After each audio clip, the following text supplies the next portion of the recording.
반갑습니다. 개파뉴스의 칸트입니다. 1부는 문재인 대통령 집권 100일에 걸맞춰 문재인 대통령의 정책 발표 기준으로만 개괄적인 내용에 대해 정리를 해서 어렴풋하게 알고 계시는 것들에 대해 환기시키는 의미로 이야기해드리는 시간을 가졌습니다.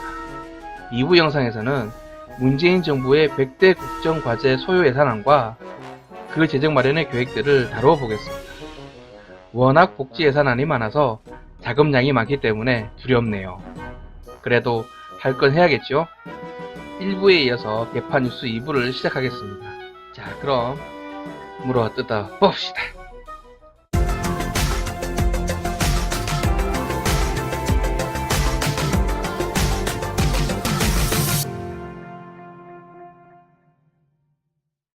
문재인 정부는 지난달 7월 19일에 국정운영 5개년 계획을 발표합니다. 여러분들이 언론 보도를 통해 익히 들으신 178조 원에 대한 이야기가 이때부터 출발한다고 보시면 됩니다. 그럼 세부 사항으로 넘어가 보도록 하겠습니다. 국정운영 계획에 있어서 170조 원 가량의 재원을 투입하겠다는 이야기인데 170조의 돈들이 어떻게 쓰일 것인지에 대해서 알아보도록 하겠습니다. 정부 정책의 내용은 각각의 카테고리로 나뉘어집니다.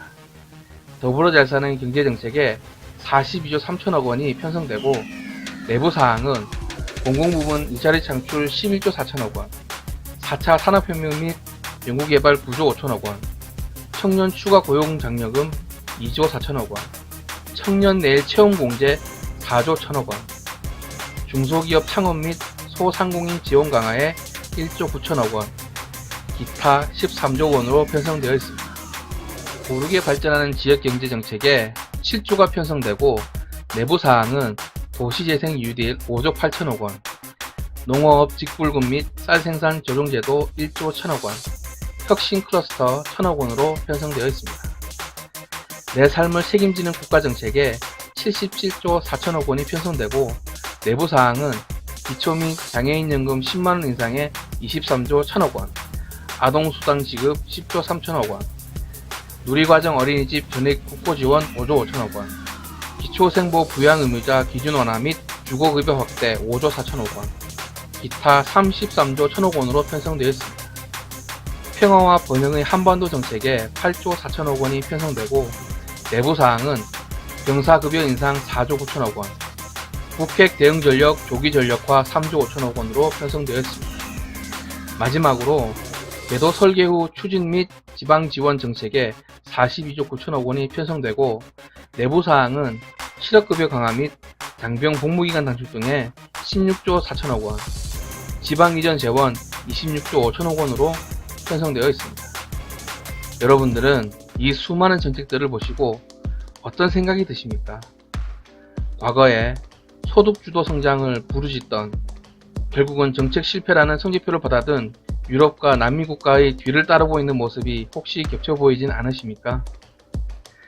자, 그럼 이러한 정책들의 재원들을 과연 문재인 정부에서는 어떻게 마련할 것인지에 관해서 살펴보기로 하겠습니다. 178조 원의 재원 조달 계획은 크게 두 가지 카테고리로 나뉘는데요. 첫 번째는 세출 절감을 들고 있습니다.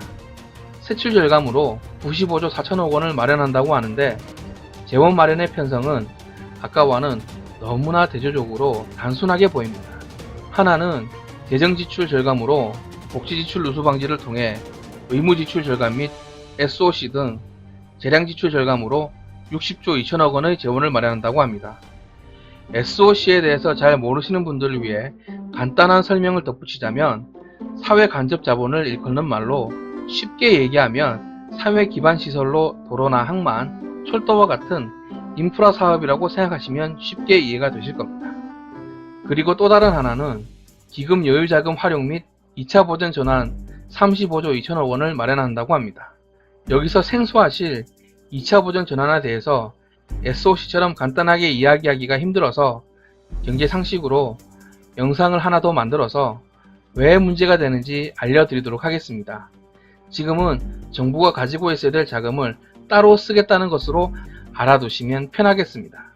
두 번째는 82조 6천억 원의 세금을 더 거두겠다는 말인데 내부 사항은 국세 수입 77조 6천억 원으로 세수 자연 증가분 60조 5천억, 비과세 감면 정비의 항목으로 대기업 비과세 감면 정비 및 자본이득 금융소득 과세 강화를 통해 11조 4천억 원, 탄로소득 과세 강화를 통해 5조 7천억 원을 마련한다고 합니다. 마지막으로 세외 수입 확충의 면목으로 불공정 거래 과징금 확대, 연체 불납 결손의 개소로 5조를 마련한다고 합니다. 일부 언론이나 사람들은 현재 국가 채무가 아주 양호한 수준이기 때문에 복지 정책을 할 수 있다고 말하고 있습니다. 하지만 그것은 지금의 기준으로만 보면, 즉 단면적으로 보는 시각이 크다고 볼 수가 있습니다. 우리 사회는 점점 고령화로 인해 향후 나라 돈의 씀씀이가 커질 전망이고, 또한 세수도 장기적인 관점에서는 낙관적이지 않다는 전문가들의 발언이 여기저기서 나오고 있는 상황입니다. 한국은행은 2065년에는 세입은 지난해 대비 46조 원이 줄고 세출은 160조가 증가한다고도 예상을 했습니다. 이런 상황임에도 불구하고 문재인 정부는 큰 정부를 지향하고 있고 개괄적인 방법론만 이야기하고 있지 구체적인 재원 추계와 조달 방안은 없어 보입니다. 그나마 정부 정책에서 세수 효과가 드러날 수 있는 정책은 부자 증세라는 명목하에 특정 고소득 계층과 기업에게 정부 추산으로 23조 6천억 원을 걷어들이는 정책 말고는 딱히 구체적인 방법 또한 보이지 않는 것이 현실입니다. 이러한 상황에서 부자 증세 하나만의 방법으로 한계가 있다면 결국 도출되는 답은 하나밖에 보이지 않는데, 바로 추가 증세의 방법 말고는 딱히 다른 방법이 보이지가 않습니다. 정말 하늘에서 돈이 다발로 떨어지거나 땅에서 돈이 솟아나지 않는 이상의 말입니다. 이러한 점을 생각한 듯 문재인 대통령은 17일 기자회견에서도 복지 확대를 위해 추가 증세에 대한 필요성을 언급하면서 검토 가능성에 대해 언급을 했습니다. 과연 추가 증세로 인해 우리 사회에 어떠한 파장이 전해져 올지는 벌써부터 걱정이 앞설 수밖에 없습니다. 물가는 어떻게 될 것이며 청년 취업 문제는 어떤 결과에 봉착할 것인지, 그리고 서민들의 삶은 어떻게 변하게 될지, 여러분들은 복지정책의 전반을 보고 어떠한 생각이 들었습니까? 정말 찬란하고 아름다운 미래가 우리에게 이리 오라고 손짓을 하고 있는 모습이 떠오르십니까?